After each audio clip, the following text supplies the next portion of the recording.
Oficialmente, boa noite agora, a aula sendo gravada.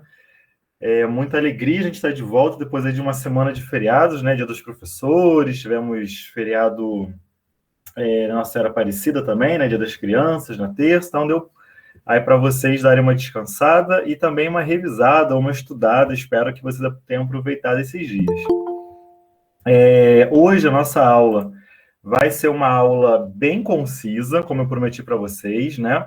A previsão era da gente ver a ditadura militar de uma forma mais parcelada, porque é um tema que historicamente sempre cai no vestibular, né? No Enem, nos processos seletivos das universidades.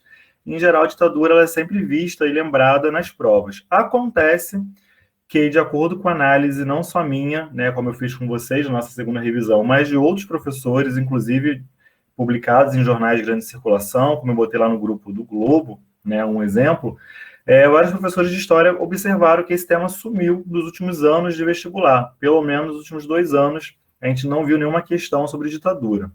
Então, o que eu fiz? Eu fiz um conciso, né, uma aula mais concisa, um compilado, aí, realmente com os pontos mais importantes. Nós vamos ver essa matéria, porque é uma matéria que consta no edital, então é importante ver, até para a gente manter o entendimento, né, da evolução e da história do Brasil. Não dá para pular parte, né, não dá para pular presidentes, por assim dizer. Então, nós vamos ver o conteúdo para ficar com a matéria completa em dia, mas de uma forma bem mais concisa, realmente focado nos pontos mais importantes, né? Então, vai ser uma aula mais dinâmica, mais rápida. Espero conseguir falar dos 5 presidentes em 50 minutos, né, ou menos. Então, não vou enrolar muito para começar. Então, vou começar logo e vamos no nosso esqueminha. Tendo dúvidas, aí eu vou parando em cada presidente para a gente perguntar se tem alguma dúvida, se eu posso continuar.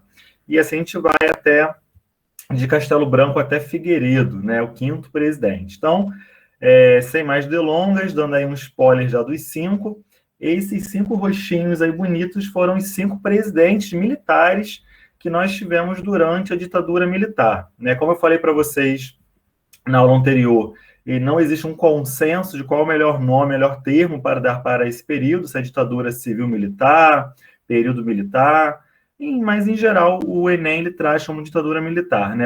A gente sabe que foi uma ditadura civil-militar, porque houve um apoio de certa parcela da sociedade civil, mas como quem estava no poder efetivamente eram os militares, então a gente tem esse consenso de chamar, pelo menos nas provas, de ditadura militar.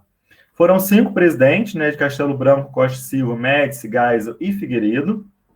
Eles não tinham a mesma linha de raciocínio, a gente não pode ver esse período histórico como um bloco, assim como os outros períodos também que já falamos, discutimos e analisamos, a gente nunca vai ver como um bloco fechado, né? Cada presidente que passou, ele tinha uma linha ideológica distinta, alguns eram mais moderados e alguns eram mais linha dura. Basicamente, o primeiro, Castelo Branco, e os 2 últimos eram mais moderados, eram da uma linha chamada Soborne, ou castelista, e os 2 do meio aqui, Costa e Silva e Médici, eles eram mais linha duras, né? O que quer dizer isso?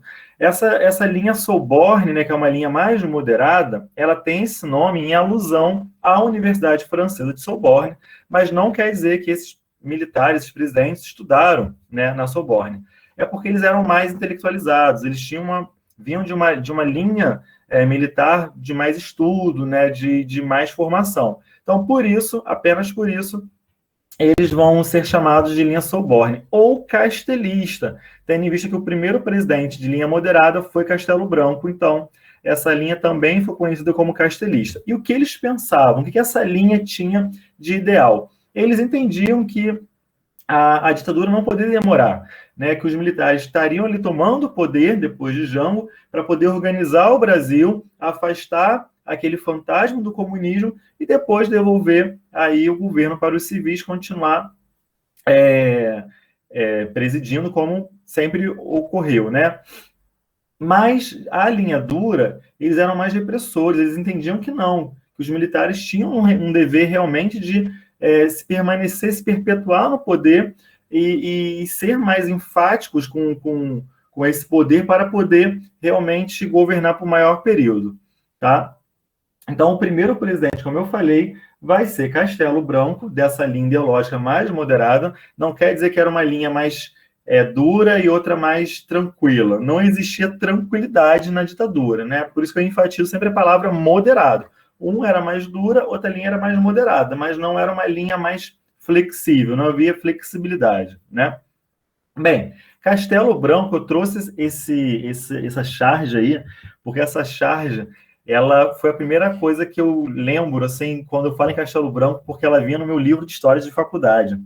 E eu não sei, essa charge, ela fotografou muito na minha mente, né, porque tem essa bandeirinha da democracia num castelo, que é a alusão ao Castelo Branco, e ajuda a gente lembrar que ele era de uma linha mais moderada, né, então é um castelo, né, é forte, é rígido, mas tem uma bandeirinha de democracia. Então, a gente traz aí a memória, né, que Castelo Branco ele tinha esse ideal, essa mentalidade de que não seria a ditadura um período muito longo, né, mas seria um período curto para poder realmente organizar politicamente aí o Brasil. Contudo, né, como eu falei, embora é uma linha mais moderada, ela não é uma linha frágil, uma linha mole, digamos assim, né, fazer um contrassenso essa palavra dura. Ele vai sim ter momentos, né? O governo já de Castelo Branco, esse primeiro presidente militar, ele vai já ter alguns atos bem ditatoriais, bem de mão punho forte, né? Um deles, o primeiro ato, foi colocar a União Nacional dos Estudantes, na ilegalidade. E os estudantes universitários, eles têm um histórico de longa data de luta e protesto contra o governo, né, contra a ditadura, e por isso eles vão ser colocados na ilegalidade. Inclusive, né, até hoje em dia, estudantes universitários são meio rechaçados, né, por governos mais totalitários, que são contra a democracia, né? Estudante universitário não é bem visto por alguns governos e governantes. Bem, outra coisa que é criada no governo de Castelo Branco é a SNI, o Serviço Nacional de Inteligência, que vai ser um serviço meio como a CIA nos Estados Unidos e a KGB na União Soviética, lembrando aí que nós estamos nesse momento ainda, né, na Guerra Fria. Então, a SNI vai ser essa polícia secreta que vai investigar, que vai ter esse serviço meio de espionagem, né, para o governo. E dentro do SNI é criado o CCC, que é o Comando de Caça aos Comunistas, né? Então, o governo ele oficializa essa caça aos comunistas, sempre foi muito ventilada pela direita, né, pelos setores mais conservadores do Brasil, e é institucionalizado esse órgão para caçar os comunistas, né? E a política de Castelo Branco, ela vai ser uma política anticonstitucional. Por quê? Porque em que pese a gente ter uma Constituição brasileira em vigor, né, a Constituição ela não vai ser esquecida ou deixar de ser seguida, existe a Constituição brasileira, só que o governo ele passa a governar através de atos institucionais, não mais através de observação da Constituição, mas o governo começa a criar decretos, criar atos, né? Esses atos institucionais seriam como se fossem leis que o próprio executivo cria e promulga, né? Não passa pelo Congresso, não passa pelo Legislativo. É como se fosse mesmo um poder, né? A gente mal comparando o poder real, né? O rei, aquele poder centralizado que cria a lei e ele mesmo executa. E é isso que o poder executivo na ditadura vai fazer. Eles mesmos criam a lei e eles mesmos executam. Então é como se o poder legislativo e o poder executivo tivesse centralizado na mão ali do presidente militar. Quais atos são os mais importantes, Marcelo? Foram 10 atos, né, ao longo de toda a ditadura, mas as provas geralmente cobram muito o segundo e o quinto ato. O segundo e o quinto ato são os mais importantes, os que mais caem na prova. Contudo, nós vamos ver aqui os 5 primeiros atos, até para fim de formação. O primeiro ato institucional, ele vai dar mais poder aos militares. Para quê? Para cassar mandatos legislativos e suspender direitos políticos. Ou seja, através do primeiro ato institucional, parlamentares, congressistas, deputados que não fossem amigos do regime seriam cassados, né? Perderiam o seu mandato, deixariam de ter aquele cargo público efetivo ali, como deputado, como senador. Então, os militares poderiam cassar os mandatos legislativos, sobretudo, obviamente, né, de opositores políticos, e também suspender direitos políticos. O que quer dizer isso? quem tem um direito político suspenso não pode nem votar, nem ser votado. Então, você tira do cenário político aquela pessoa que você não quer, né? Tivemos aqui há pouco tempo uma condenação do ex-presidente que ele teve o poder político dele cassado, né? Ele não podia nem votar nem ser votado. Então é isso que os militares fazem aí para poder não ter oposição. O segundo ato institucional, que é o AI-2, ele vai estabelecer o bipartidarismo. E ele é muito importante, ele é um ato que sempre cai nas provas, porque ele vai acabar com o pluripartidarismo, né? Ou seja, aquele monte de partidos que existiam, como hoje existe no Brasil, vai acabar e apenas 2 partidos vão existir, que vai ser o Arena, a Aliança Renovadora Nacional, que é o partido de situação, que apoia a ditadura militar, e o MDB, que é o Movimento Democrático Brasileiro, que vai ser a oposição, que vai estar contra o sistema, né, o regime militar.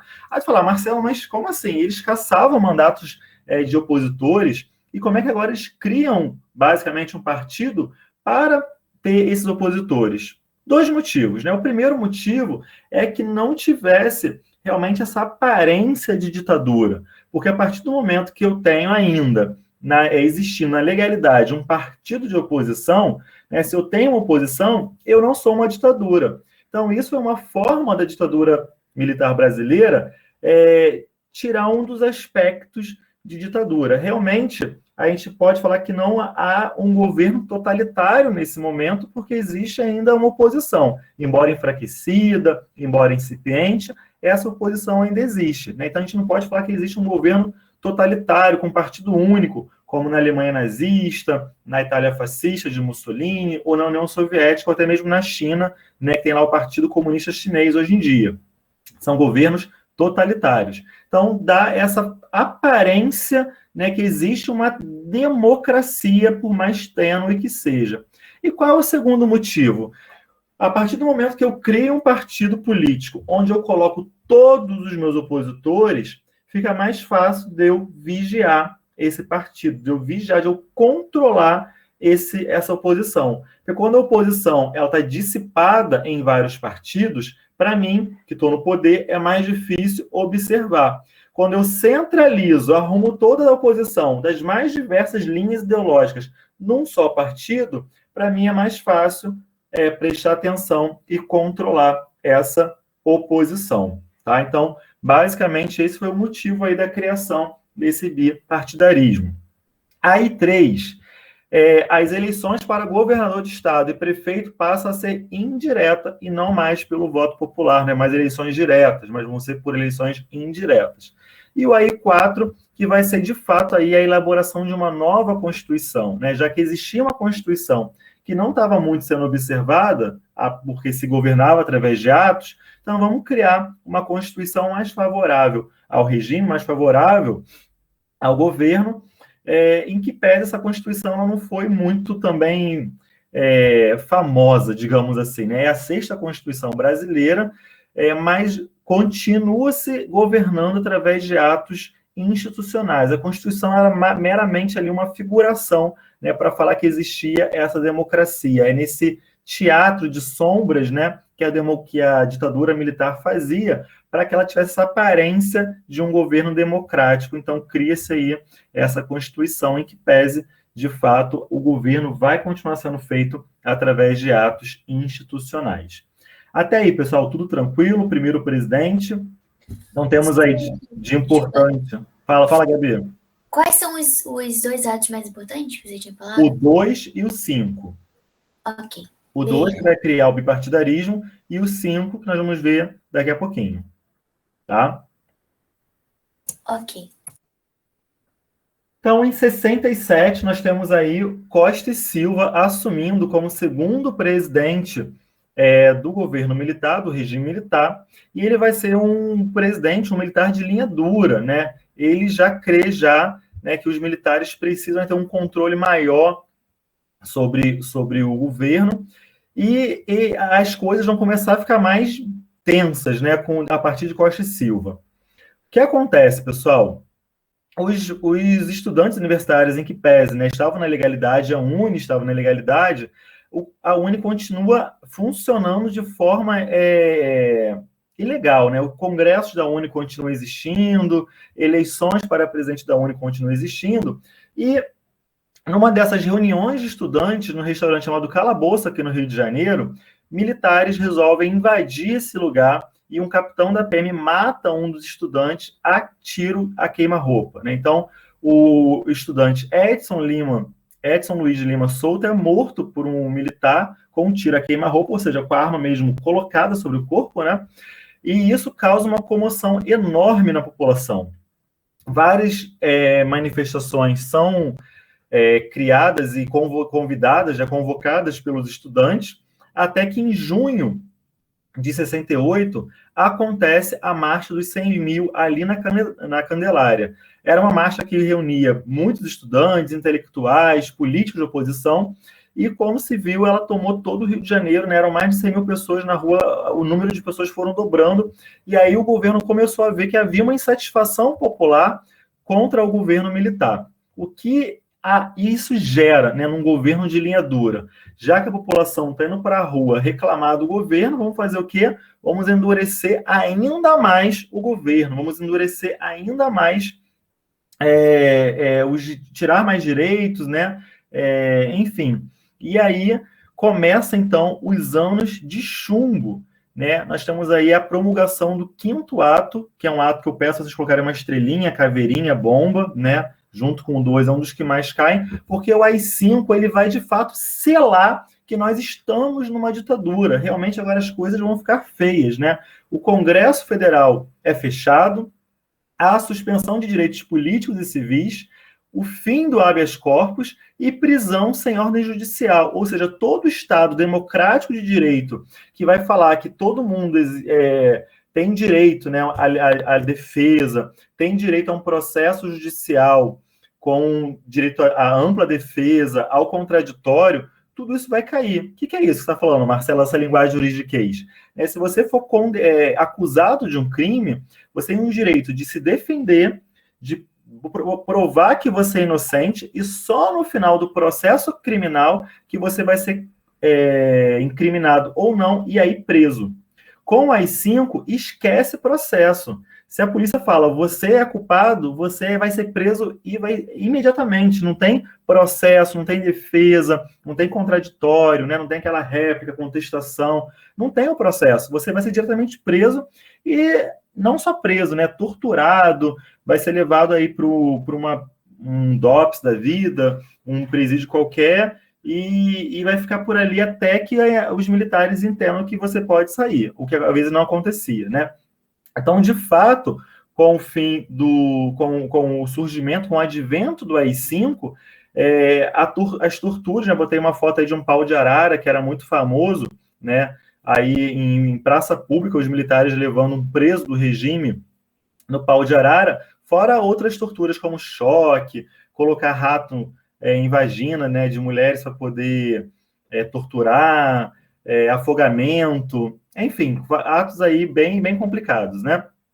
E aí a oposição ela começa a reagir de que forma? Fazendo greves, né? Nessa década de 68, começa as famosas greves ali na região de Contagem, Minas Gerais, que depois elas vão motivar as greves lá no ABC paulista, mas as greves começam sobretudo ali no estado de Minas Gerais. E também a luta armada, né? Muitos militares falam que a ditadura começou porque existia grupos guerrilheiros comunistas no Brasil, mas a verdade é que a luta armada ela vem em resposta à ditadura. Com esse endurecimento, né, com esse fechamento dos direitos civis, a luta armada, algumas pessoas de oposição vão pensar, cara, não basta a gente estar lutando politicamente.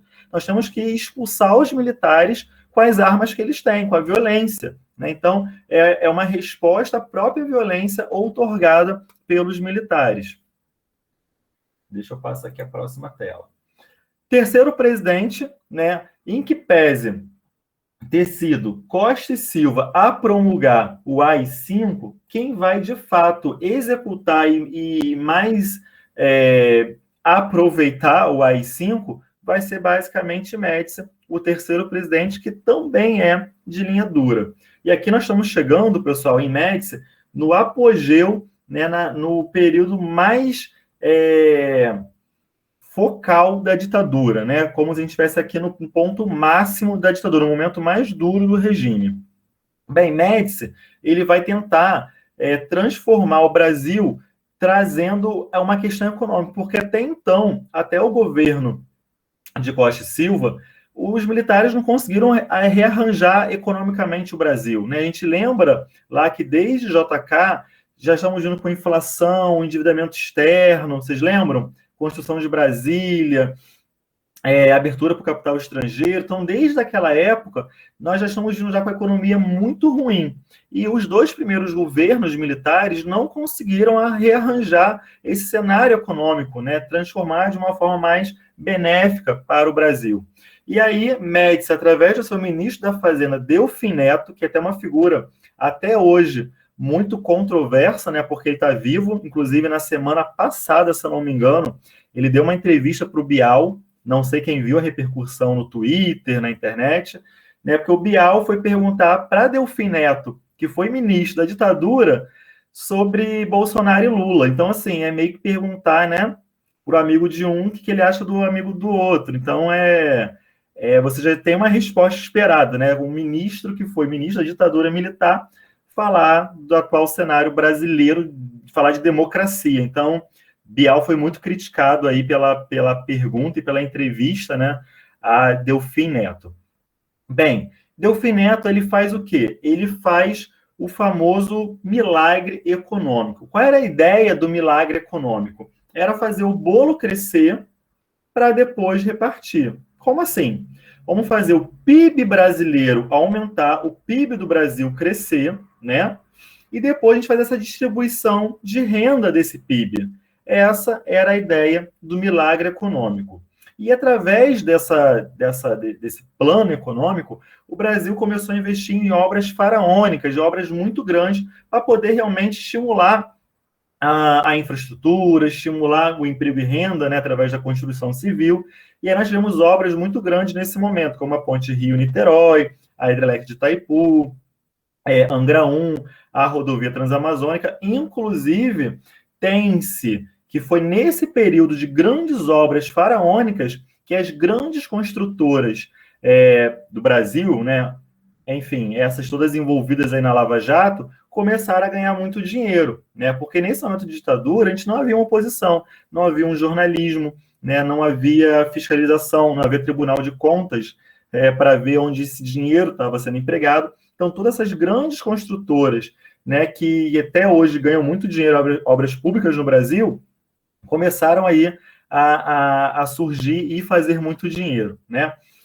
Obras muito importantes até hoje, destaco aí a Ponte Rio-Niterói, que realmente é uma obra, foi muito importante, né? Sobretudo que o Rio era a capital, e a Hidrelétrica de Itaipu, que foi uma parceria com o governo do Paraguai, que hoje também é muito importante para o abastecimento elétrico. Já a Angra 1 e a rodovia Transamazônica são obras de pouca repercussão.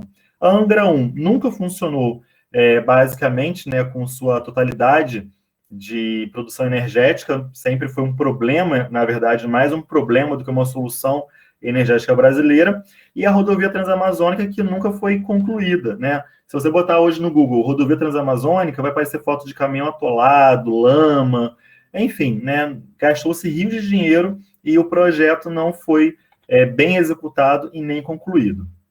Bem, e aí nesse período, pessoal, de fato, acontece um milagre econômico. O PIB brasileiro, ele aumenta muito, ele atinge mais de 10%. Mas em que pese o PIB brasileiro sobe, esse bolo que Delfim Neto falou que ia crescer para depois dividir, ele não é repartido.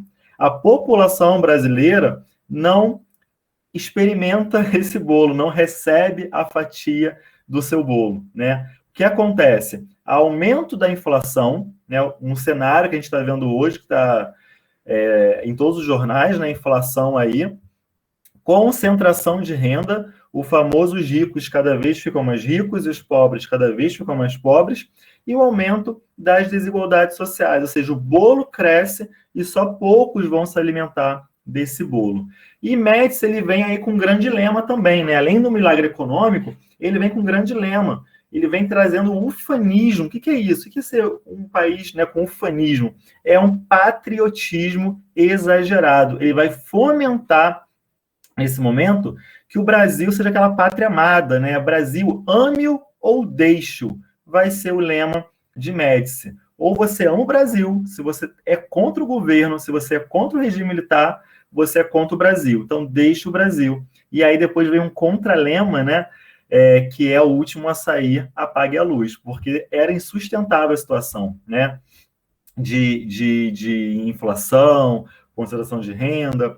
Mas nessa propaganda toda que o governo militar fazia de si, né, para poder ter a população nas mãos, tivemos aí a Copa de 70, né, a Copa do México, onde o Brasil ele consegue ser campeão mundial, né, com a seleção de Pelé e vários outros nomes aí importantes do futebol brasileiro, e o Brasil é tricampeão, e o governo militar faz toda uma campanha, e botei a foto, né, de Médici aí com a seleção brasileira aí em cima, tem foto dele com Pelé levantando a taça, e o Brasil consegue o tricampeonato, e todo esse ufanismo, né, esse amor à pátria, amor ao Brasil, ele vai ser bastante utilizado aí na campanha do futebol, campanha essa que o governo, inclusive, incentivou, né?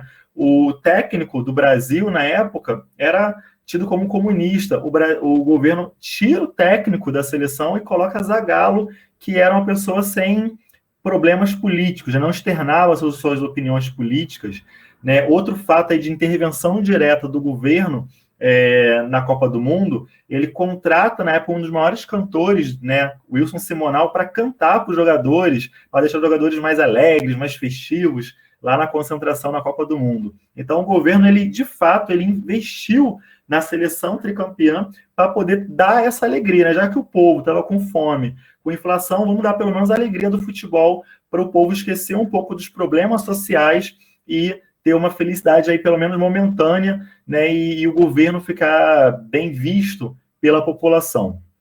Contudo, em que pese, né, entretanto, todavia, essa alegria aí do futebol, fomos tricampeões mundiais, vem a crise do petróleo de 71, com a OPEP, né, com a Organização dos Países Produtores de Petróleo, num protesto contra o apoio americano ao Estado de Israel, eles elevam em 400% o valor do barril do petróleo. E isso desencadeia uma crise mundial do petróleo. E petróleo esse, né, que é um combustível, sobretudo naquela época, muito importante, né? A gente tinha a Petrobras já criada, né, mas a Petrobras ainda não dava uma autossuficiência para o Brasil do petróleo. Então, o Brasil dependia ainda da compra do petróleo no mercado internacional. E aí, essa alta, como a gente sabe, né, o petróleo aumentando, a gasolina, o diesel aumentando, toda a cadeia produtiva, ela também tem aumento de preço, porque o trigo que faz o pão é levado de caminhão, né? Então, aumentou o preço da gasolina, do diesel, a inflação ela vai refletir automaticamente, porque toda a nossa cadeia produtiva, né, os alimentos no Brasil, a gente tem pouca hidrovia, pouca ferrovia, a gente depende muito do transporte rodoviário. E isso aumenta ainda mais a inflação, ou seja, aumenta mais, né, o descontentamento da população com o governo militar. Até aqui, pessoal, a gente está chegando no auge do governo. A gente foi do comecinho até o auge. A gente vai agora começar a descer a ladeira. Tá tranquilo? Alguma dúvida? Podemos continuar? Tá fluindo. Bacana, Bia. Então vamos que vamos. Após Médici, nós temos Geisel, né, o quarto presidente aí no governo militar, e ele já é de uma linha castelista, daquela linha Soborne, uma linha mais moderada. E ele já vai entender que não adianta, né, os militares não estão dando conta da política econômica brasileira, a população não está satisfeita e é melhor dar linha na pipa, é melhor vazar. Né? Então ele vai começar, Geisel, a construir todas as bases para a abertura democrática que nós vamos ver em Figueiredo mais à frente. Tá? Então, com a crise econômica, com esse descontrole, como os militares não conseguem, né, dar cabo da inflação, melhorar a desigualdade de renda, eles resolvem abandonar o barco. Olha, não dá dando para a gente, está se queimando, está ficando feio, né? A cara está queimando, vamos meter o pé, vamos devolver o Brasil para os civis, que é melhor para a gente. Então, Geisel vai lançar o lema de uma redemocratização, de uma abertura política que seja lenta, segura, para quem? Para eles, e gradual. Então, a abertura política vai ser devagar, né? Ela vai ser bem pensada, bem planejada, sempre com os militares por trás, orquestrando, segura, para evitar revanchismo, para evitar que os militares sejam presos ou condenados pelos seus crimes de tortura, e gradual, devagarinho. Né? É o que a gente chama de sístoles e diástoles. Calma, não viramos aula de biologia, né? Estamos em história ainda. Mas é como se fosse o coração, né? Que abre e fecha, abre e fecha. Por que isso? Porque ao mesmo tempo que o governo militar ele vai dar abertura, tem hora que ele volta atrás e fecha de novo mais um pouquinho. Aí ele abre mais um pouquinho, aí ele fecha mais um pouquinho, né? Nós temos aí como exemplo o fim do AI-5. Geisel, ele põe fim ao ato institucional número 5, que é tido como o mais brabo, né? O mais duro dos atos institucionais.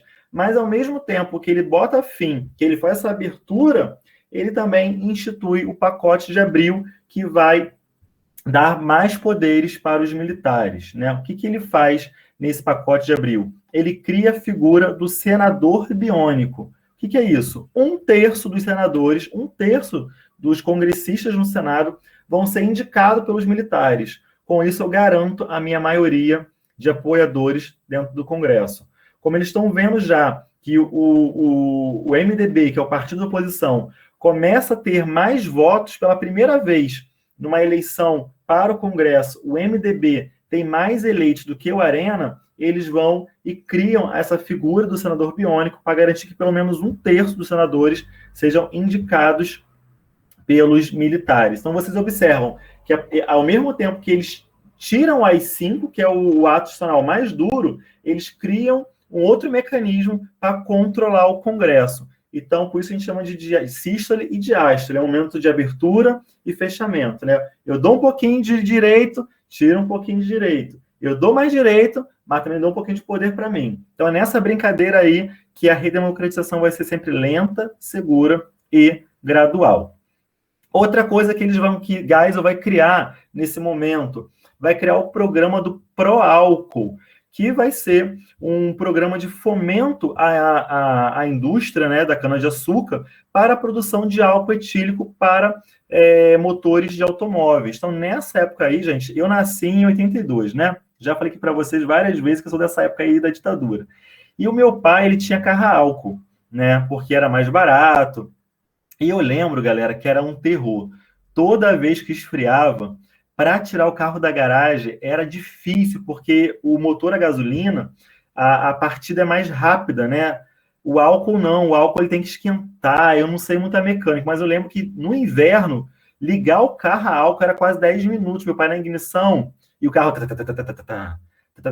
era tenso. Acho que hoje em dia o motor a álcool e gasolina tem até aqueles motores que funcionam com as duas gasolinas, né? É mais tranquilo, mas na época que eu era criança, eu lembro, no inverno, tirar o carro da garagem era terrível. Mas o Proálcool foi uma resposta aí do Brasil para a questão da crise do petróleo, para tentar tirar essa dependência, né, do mercado interno brasileiro do petróleo estrangeiro. Então, é criado aí o Proálcool como alternativa ao petróleo. E outra coisa que também Geisel vai criar nessa questão de dar um passo para trás, de fechar um pouquinho, é a Lei Falcão, que vai limitar a propaganda política. Então, em que pese, né? Agora poderia, de novo, ter candidatos do partido da oposição, eles poderiam fazer a propaganda política, mas sem falar mal do governo, né? Então, hoje em dia, a gente sabe que a propaganda política basicamente falar mal do coleguinha, né? Quase não se fala de proposta. Naquela época, você não podia falar mal do governo, falar mal dos militares. Era aí uma imposição da Lei Falcão. E depois de Geisel, já no último presidente, já aí no momento realmente de redemocratização, nós temos João Batista Figueiredo, aí no período agora que eu já existo no mundo, né? Eu nasci aí na vigência de Figueiredo no poder. Ele vai continuar a redemocratização proposta e iniciada por Geisel, né? A gente não vai falar aqui se ele é de linha dura ou se ele é de linha Soborne, porque já estamos aí no fim da ditadura, mas se você lê que ele está ajudando a redemocratização, a gente pode enquadrar a Figueiredo aí na linha castelista ou Soborne, tá? Ele vai por fim ao AI2, então nesse momento a Arena e MDB deixam de existir e começamos a ter o retorno do pluri ou multipartidarismo. Os vários partidos políticos podem voltar, não tem que ser necessariamente um partido de situação e um partido de oposição. Porém, contudo, todavia, entretanto, os militares de linha dura, eles não vão aceitar essa abertura, essa redemocratização. E começam uma série de atentados, sobretudo a banca de jornal, que vendia jornais ou periódicos contra o governo, né? Nessa época nós temos vários atentados à bomba. Tem, inclusive, um atentado muito famoso, que foi a sede do AB, né, de uma carta-bomba, que acaba matando uma secretária, tadinha, nada a ver, né? Ela foi abrir a carta para poder, enfim, questões burocráticas, ela acaba morrendo nessa carta-bomba aí. E o que os militares eles tentam fazer? Tentam fazer um golpe, né, uma fraude, enfim, que foi conhecido como atentado à bomba do Rio Centro.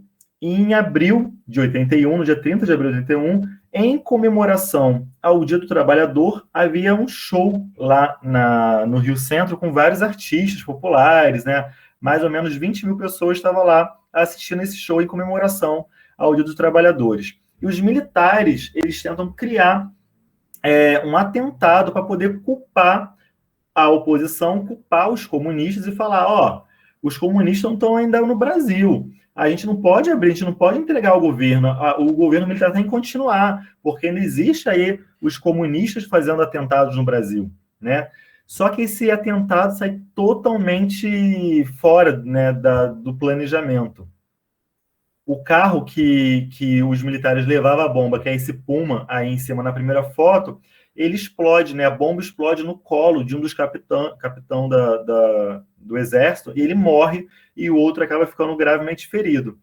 E o governo militar tenta ainda escamotear, tenta falar que, né, que não foi planejado, só que com todo esse histórico de atentados à bomba que vinha acontecendo, ficou muito claro que esse atentado era, sim, dos militares, foi, sim, uma tentativa de culpar a oposição, de culpar comunistas, né, que eles fazem desde o Plano Cohen, quem lembra lá do Mourão, né, escrevendo o Plano Cohen, que os comunistas invadiam o Brasil, era mais uma tentativa de levar a população, o consenso da população, a ter um medo desse ataque comunista e voltar a apoiar o governo militar. Mas realmente sai totalmente fora, né? Eles chegaram até a pichar em vários muros no Rio de Janeiro que os movimentos revolucionários estavam atacando, o movimento já não existia há mais de 10 anos, enfim, foi um golpe totalmente mal executado. Nesse momento também, Figueiredo, já abrindo cada vez mais aí o processo, né, para a redemocratização, ele lança a lei da anistia, que era um pedido muito antigo da oposição, né? Anistiar os opositores, anistiar os políticos, os intelectuais, né? O Brasil teve muita fuga de intelectuais nessa época, artistas como Caetano, Gil, a galera da Tropicália foi embora do Brasil, né, com medo da perseguição, e a anistia ela trazia de volta essas pessoas, né, onde dava perdão a todos os opositores políticos da ditadura. Só que essa anistia, pessoal, ela teve um problema, né? Ela dava um perdão amplo, geral e irrestrito, ou seja, ele funcionava para os dois lados. Ao mesmo tempo, quem era considerado criminoso por ser opositor ao governo estava perdoado, mas quem também cometeu atos contra direitos humanos, de tortura, perseguição, assassinato, também estava perdoado. E aí eu trouxe para vocês uma charge de Ziraldo, que fala assim, né? 50%. Aí o outro fala, o senhor está falando da inflação ou da anistia? Porque, embora a inflação estava galopante em 50%, a anistia também era 50%. Era anistia metade para o opositor e anistia metade para os militares do governo, do regime. Ou seja, anistiou todo mundo. E isso até hoje, a ONU, ela vê isso como um problema, porque até hoje os militares que cometeram crimes de tortura, né, e outros graves, nunca foram condenados. Já outros países, como o Chile, por exemplo, Pinochet foi condenado, né, a Argentina mesmo condenou todos os torturadores, e até hoje o Brasil nem sabe o nome de muitos torturadores, porque os arquivos da ditadura estão fechados, né? Foi criado a Comissão da Verdade, que no governo Dilma entregou um relatório, mas não teve muito acesso à informação, né? Inclusive, a Comissão da Verdade, ela pleiteava esse acesso nem para fins de punição, mas para fins de descoberta de nomes de muitas pessoas que sumiram na ditadura, e com esses arquivos a gente poderia até saber, né? Muitas famílias não sabem nem onde estão até hoje os seus mortos, os seus parentes. Bem, em 84, começa-se um clamor popular muito grande pela aprovação da emenda constitucional Dante Silva, né? E essa emenda constitucional ela previa o voto popular direto para presidente, ou seja, o voto, as pessoas, a população brasileira voltaria pela primeira vez a votar para presidente, né? Eleger o presidente na campanha que foi conhecida como Direta Já. Essa campanha levou para a rua milhões de artistas, pensadores, né, grupos dos mais variados setores. Trouxe aqui uma foto do então, né, Lula, que era um sindicalista aí lutando pela democracia, lá eu quero votar para presidente. E essa emenda, infelizmente, ela não foi aprovada. A emenda de Oliveira não foi aprovada, a ditadura iria acabar pela via indireta, ou seja, o Congresso que votaria quem seria o primeiro presidente civil após os anos de chumbo, após os anos aí da ditadura militar. E aí, nesse cenário, pessoal, a gente teve duas candidaturas à presidência. Uma de Tancredo Neves, que era oposição aos militares, e outra de Paulo Maluf, que era o candidato dos militares. Inclusive, Maluf, né, que foi condenado recentemente aí por roubo, né, foi governador de São Paulo, prefeito. Ele é o famoso lema, né, rouba, mas faz, dado a Maluf esse lema, né? Inclusive, ele era do PP, do partido aí do nosso atual presidente, né? Durante muitos anos, ele e nosso atual presidente Bolsonaro dividiram aí cadeira no Congresso pelo PP. Bem, Geisel, que estava afastado já da ditadura, da presidência, ele continuava costurando aí essa redemocratização, ainda que pese estar já no governo de Figueiredo. E Geisel, ele faz um acordo com Tancredo Neves para que Tancredo fosse o presidente, mas com duas condições. Tancredo poderia ser eleito, né? A primeira condição, não haver revanchismo contra os militares. Ou seja, os civis voltariam à presidência, mas não poderia ir atrás dos militares, perseguir, fazer leis para punir os militares. E eu trouxe uma charge aí, né, que está ali o túmulo da ditadura, a ditadura morre, ela acaba, mas com os arquivos e os seus mortos todos com ela, né? Então a ditadura acaba, mas não há esse revanchismo, porque Tancredo Neves negociou com Geisel que o poder voltaria para os civis, mas sem haver essa perseguição. E a segunda condição para Tancredo ser eleito de forma indireta pelo Congresso é que José Sarney, ex-UDN, ex-Arena, ou seja, ex-membro dos partidos apoiadores dos militares, fosse vice de Tancredo, né? José Sarney ele seria vice de Maluf, mas ele acaba sendo vice de Tancredo por esse acordo aí com Geisel. E em 85, finalmente, pelo voto indireto, né, o Congresso aprova o nome de Tancredo Neves e Tancredo é eleito presidente do Brasil, é eleito o primeiro presidente civil após a ditadura militar. Se ele vai tomar posse ou não, veremos na próxima aula.